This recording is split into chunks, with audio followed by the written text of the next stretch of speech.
Half a league, half a league, half a league onward. All in the valley of death rode the 600.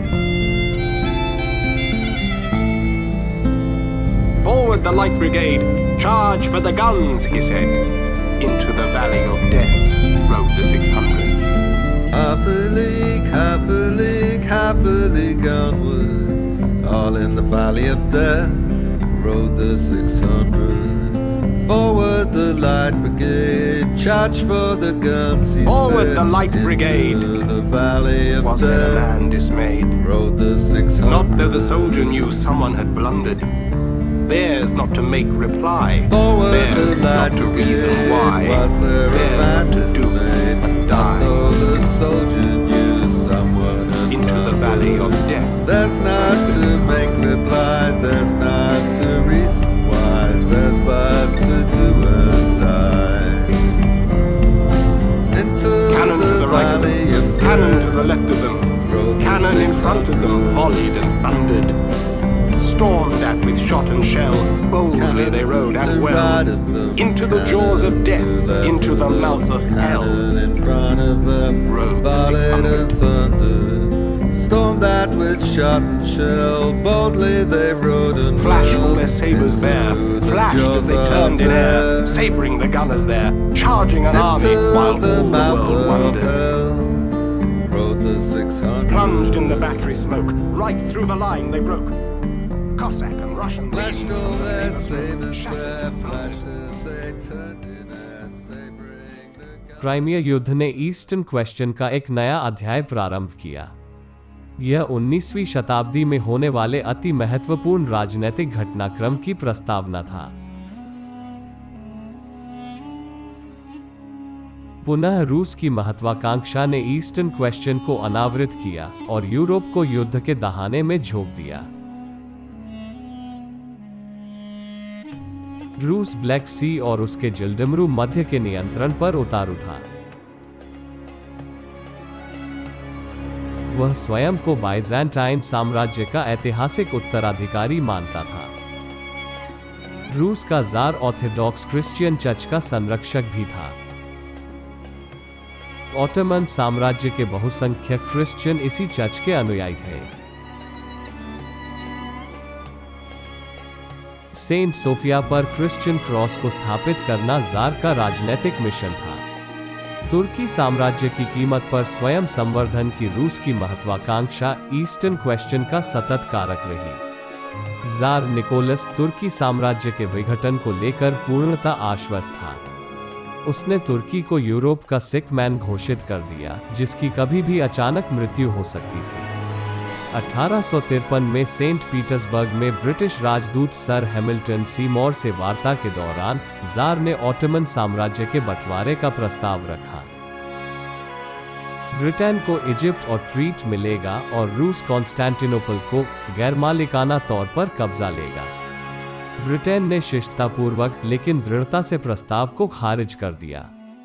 तुर्की साम्राज्य की अखंडता बनाए रखना Britain की पारंपरिक नीति थी और उसको त्यागने का ब्रिटेन का कोई इरादा नहीं था। इस वार्ता ने रूस के मंसूबों को लेकर गहरा अविश्वास पैदा कर दिया। इसी घटनाक्रम के मध्य जेरूसलम में पवित्र स्थानों की अभिरक्षा को लेकर ग्रीक मंक्स और लैटिन मंक्स के मध्य विवाद शुरू हो गया।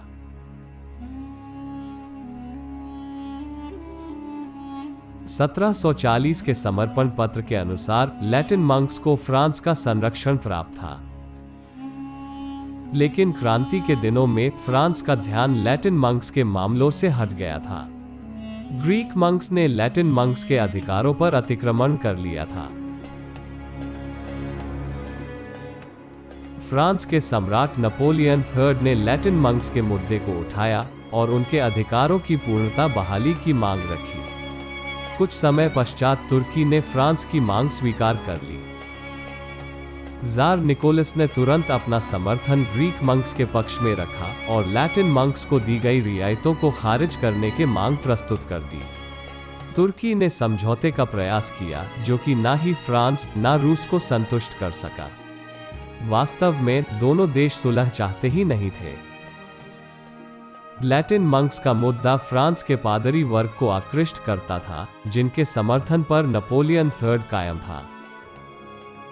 यह मुद्दा क्रूसेड जैसी पुरातन परंपरा को जागृत करता था। अगर इस मुद्दे पर रूस से युद्ध छिड़ जाता है तो नेपोलियन बोनापार्ट के 1812 के असफल मास्को अभियान का प्रतिकार लिया जा सकता था।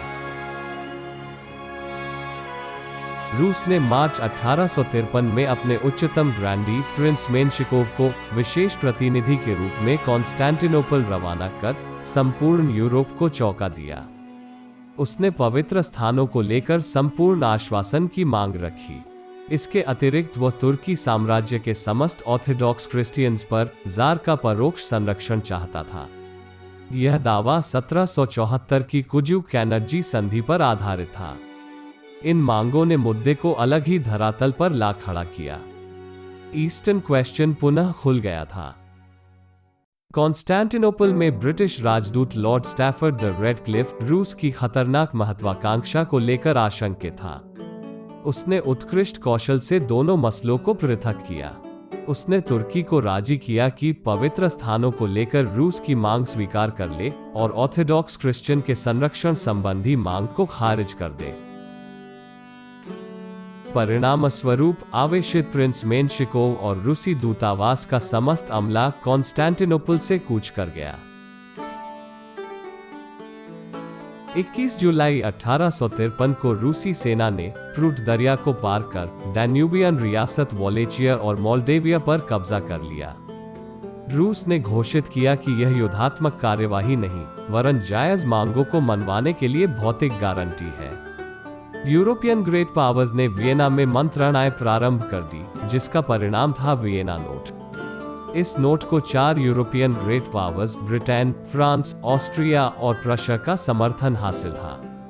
इसमें रूस और तुर्की से अनुरोध किया गया कि क्रिश्चियन धर्म के संरक्षण को लेकर कुजुक-कैनर्जी और एड्रियानोपल की संधियों का अक्षरशः पालन करें। लॉर्ड रेडक्लिफ ने तुर्की से अनुरोध किया कि संरक्षण शब्द को तुर्की अपने पक्ष में संकुचित रूप में परिभाषित करे। इस प्रकार लॉर्ड रेडक्लिफ ने अपनी सरकार सहित 4 ग्रेट पावर्स के निर्णय को परोक्ष रूप से खारिज कर दिया और वियना नोट के अस्वीकरण का कारण बना। राजनयिक प्रयास विफल हो चुके थे। अब मुद्दा युद्ध की तलवार से ही हल हो सकता था। तुर्की ने रूस से डैन्यूबियन रियासतों को खाली करने की मांग की, जिसको रूस ने ठुकरा दिया। 2 अक्टूबर 1853 को तुर्की ने रूस के विरुद्ध युद्ध की घोषणा कर दी और डैन्यूब पर चढ़ाई कर दी। प्रतिकारस्वरूप रूस के ब्लैक सी में जंगी बेड़े ने साइनोप बे में तुर्की के बेड़े को पूर्णतया नष्ट कर दिया। ऐसी अपेक्षा नहीं की जा सकती थी कि युद्ध मात्र रूस और तुर्की तक सीमित रहेगा। विदेश मंत्रालय में पामस्टन सशक्त कदम उठाने के पक्ष में था, लेकिन शांतिवादी प्रधानमंत्री एबरडीन संयमी नीति अपना रहा था। ब्रिटेन में जनमत साइनोप के नरसंहार पर रूस के विरुद्ध था। ब्रिटेन के बिना कदम उठाने को अनिच्छुक फ्रांस बेचैनी से इंतजार कर रहा था। 27 फरवरी 1854 को संयुक्त अल्टीमेटम प्रेषित किया गया, जिसमें डैन्यूबियन रियासतों को खाली करने की मांग की गई। मार्च के अंत में दोनों देशों ने युद्ध की घोषणा कर दी। जार निकोलस निश्चिंत था कि ब्रिटेन युद्ध नहीं करेगा। उसने ऑस्ट्रिया के रवैये का भी गलत अनुमान लगाया। रूस ने 1848 में हंगरी की क्रांति के दमन में ऑस्ट्रिया की सहायता की थी। इसके अतिरिक्त 1850 में ओलमेट्स कन्वेंशन के समय प्रशिया से कूटनीतिज्ञ द्वंद्व में भी रूस का समर्थन ऑस्ट्रिया के साथ था। लेकिन निकोलस ने पाया कि राजनीतिक सोच कृतज्ञता पर भारी पड़ती है। ऑस्ट्रिया डैन्यूबियन रियासतों पर रूस के कब्जे को अपने राष्ट्रीय हितों के विपरीत मानता था। ऑस्ट्रिया ने रूस के प्रति धमकी भरा रवैया अपनाया। 2 मौकों पर उसने रूस को अल्टीमेटम दिए जो रूस को स्वीकार करने पड़े। ऑस्ट्रिया की शत्रुतापूर्ण तटस्थता रूस की अंतिम पराजय का महत्वपूर्ण कारक रही। रूस ऑस्ट्रिया की एहसान फरामोशी को भूल न सका, जिसका परिणाम 1866 में ऑस्ट्रिया प्रशा युद्ध के समय सामने आया।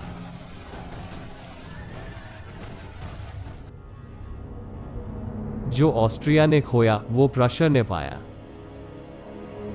युद्ध के दौरान प्रशा की मैत्रीपूर्ण तटस्थता रूस के लिए कारगर साबित हुई। यह दो पड़ोसी देशों के मध्य मैत्री की शुरुआत थी। 10 वर्ष पश्चात ऑस्ट्रिया से द्वंद्व के समय प्रशा को जार का अमूल्य समर्थन प्राप्त हुआ।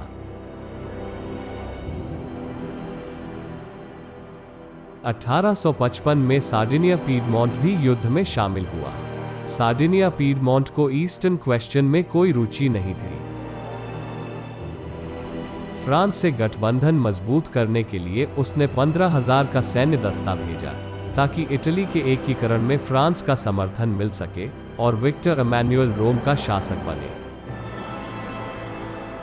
मार्च 1854 में रूस की फौज ने डैन्यूब को पार कर सिलिस्ट्रिया की घेराबंदी कर ली। ब्लैक सी में स्थित ब्रिटिश और फ्रेंच फ्लीट ने वारना में सैन्य दस्ते उतारे।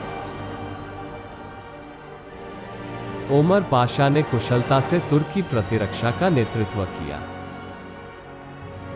ब्रिटिश और फ्रेंच सेना के आगमन पर रूस पीछे हटने को मजबूर हुआ। तत्पश्चात ऑस्ट्रिया ने दोनों डैन्यूबियन रियासतों पर कब्जा कर लिया, जो पूरे युद्ध काल में उसके पास रहा।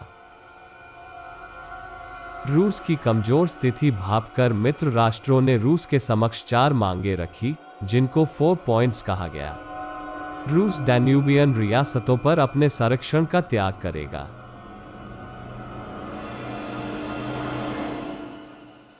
डैन्यूब को विदेशी वाणिज्य और व्यापार के लिए खोला जाएगा। 1841 की स्ट्रेट कन्वेंशन, जिसके द्वारा सिर्फ रूसी और तुर्की जंगी बेड़ों को ब्लैक सी में आने की अनुमति है, का पुनरीक्षण किया जाएगा। रूस तुर्की साम्राज्य में ऑर्थोडॉक्स क्रिश्चियन के मामलों में हस्तक्षेप के अधिकार का त्याग करेगा। 4 पॉइंट्स को लेकर रूस पशोपेश में था और सितंबर 1854 में युद्ध का द्वितीय चरण प्रारंभ हो गया।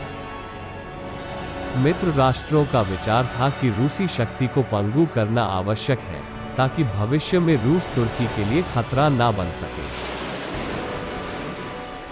यह निर्णय लिया गया कि पूर्व में रूस के शक्ति केंद्र सेबास्टोपोल पर कब्जा कर लिया जाए। मित्र राष्ट्रों ने क्राइमिया प्रायद्वीप में अपनी फौज उतारी।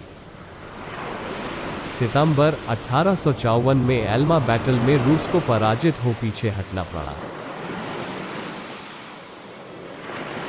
सेबास्टोपोल शहर उत्तर दिशा में पूर्णतः प्रतिरक्षित था।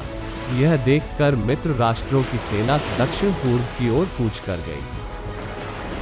उनकी योजना दक्षिण से शहर पर हमला करने की थी। मित्र राष्ट्रों ने ब्रिटिश सेना के लिए बैलेक्लावा और फ्रेंच सेना के लिए कमिश में बंदरगाह की सुविधाएं स्थापित की। 25 अक्टूबर 1854 को रूस ने भारी सेना के साथ बैलेक्लावा के सप्लाई बेस पर हमला किया। बैलेक्लावा बैटल ब्रिटिश सेना की 2 यूनिट्स की कार्यवाही के लिए विख्यात है। जंग की शुरुआत में एक विशाल रूसी कैवलरी ने ब्रिटिश 93rd हाईलैंडर्स पर हमला किया। कमांडर सर कोलिन कैंपबेल ने कैवलरी हमले को पीछे धकेलने के परंपरागत तरीके को नहीं अपनाया। उसने 93 हाईलैंडर्स को तयशुदा 4 घुड़सवार की पंक्ति के बजाय 2 घुड़सवार की पंक्ति में व्यवस्थित किया। वो मिनी राइफल्स की प्रभावशीलता को लेकर पूर्णतः आश्वस्त था। टाइम्स का संवाददाता विलियम हावर्ड रसल एक पहाड़ी से हाईलैंडर्स को देख रहा था। उसने इस दृश्य को स्टील से आच्छादित एक पतली लाल लकीर के रूप में वर्णित किया। शीघ्र ही यह वर्णन थिन रेड लाइन के रूप में प्रसिद्ध हो गया। तत्पश्चात ब्रिटिश कमांडर लॉर्ड रैगलिन ने परित्यक्त तोपों पर कब्जा करने के लिए एक लिखित लेकिन अस्पष्ट आदेश जारी किया। लॉर्ड रैगलन पहाड़ पर अपनी स्थिति की वजह से परित्यक्त तोपों को स्पष्ट रूप से देख पा रहा था, लेकिन नीचे वादी में गलत तोपें सामने दिख रही थी। अर्ल ऑफ कार्डिगन ने अपनी यूनिट को हमले का आदेश दिया। रूसी तोपों की गर्जना के बीच उसकी यूनिट बैलेक्लावर की घाटी में हमलावर हुई। लाइट ब्रिगेड के हमले में 700 घुड़सवार की यूनिट में 278 हताहत हुए।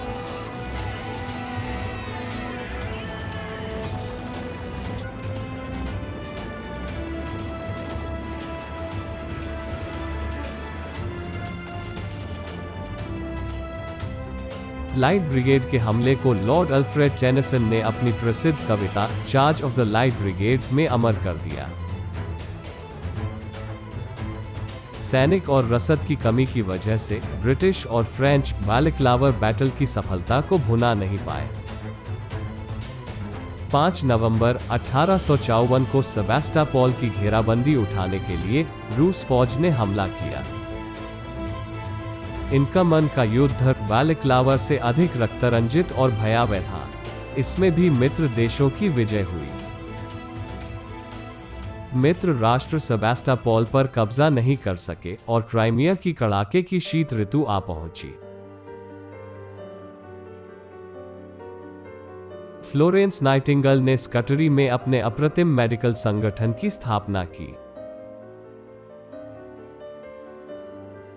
एक युवा रूसी volunteer Leo Tolstoy campfires के समक्ष अपने कॉमरेड्स को कहानियां सुनाया करता था। वसंत ऋतु और प्रारंभिक ग्रीष्म काल में मित्र देशों और रूस ने घेराबंदी तोड़ने के प्रयास किए। कई मुठभेड़ों के पश्चात रूस ने सेबास्टोपोल की मैगजीन को नष्ट कर दिया और सितंबर 1855 में किले का समर्पण कर दिया। 1855 में सैन्य कारकों के अतिरिक्त अन्य कई घटनाओं ने परिस्थिति को मूलतः परिवर्तित कर दिया। एबरडीन के स्थान पर पामस्टन ब्रिटेन का प्रधानमंत्री बन चुका था। सार्डिनिया ने अपनी सैन्य टुकड़ी भेज दी थी। ऑस्ट्रिया दोहरा खेल खेल रहा था और नेपोलियन III ब्रिटिश गठबंधन से डगमगा रहा था।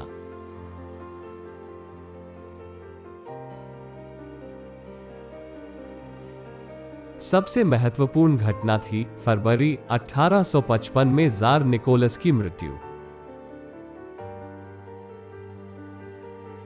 नए जार अलेक्जेंडर द्वितीय के लिए बढ़ते हुए सैन्य और कूटनीतिक दबाव को दरकिनार करना संभव नहीं था।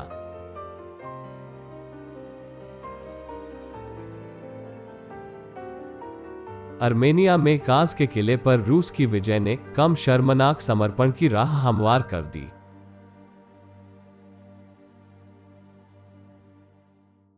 ऑस्ट्रिया ने दूसरा अल्टीमेटम जारी किया, जिसको रूस ने स्वीकार कर लिया। मार्च 1856 में पीस ऑफ पेरिस पर हस्ताक्षर किए गए।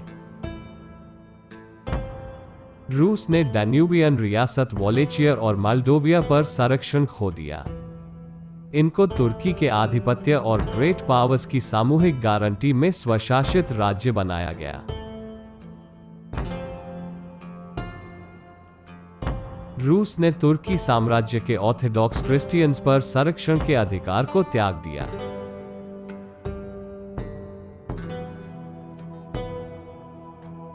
ब्लैक सी को न्यूट्रल घोषित किया गया।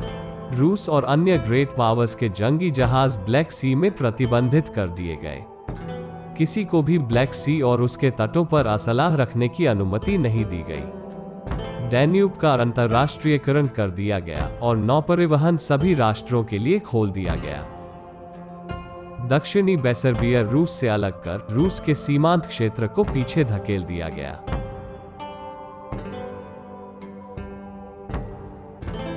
तुर्की को पब्लिक लॉ और कॉन्सर्ट ऑफ यूरोप में शामिल किया गया। ग्रेट पावर्स ने तुर्की की स्वतंत्रता और क्षेत्रीय अखंडता की सामूहिक गारंटी दी। बदले में तुर्की ने क्रिश्चियन प्रजा के लिए सुधारों का वादा किया। पीस ऑफ पेरिस को ईस्टर्न क्वेश्चन के हल का एक महत्वपूर्ण कदम माना गया। रूस पर अंकुश लगाया गया और यूरोप के सिख मैन को पैरों पर खड़ा कर दिया गया। लेकिन एक व्याकुलता तारी थी कि परिणाम भारी बलिदान के अनुरूप नहीं है। भविष्य में होने वाली घटनाओं ने इस पूर्व बोध को सच साबित किया और इस मत को बल दिया कि क्राइमिया युद्ध 19वीं शताब्दी का सबसे अर्थहीन युद्ध था। मात्र 14 साल बाद रूस ने ब्लैक सी की न्यूट्रलिटी संबंधी प्रावधान को हवा में उड़ा दिया।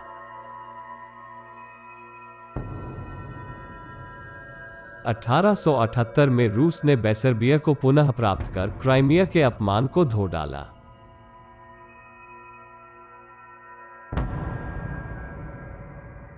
तुर्की में सुधार की आशाएं भ्रामक साबित हुई और तुर्की एक राजनयिक कथा बनकर रह गया।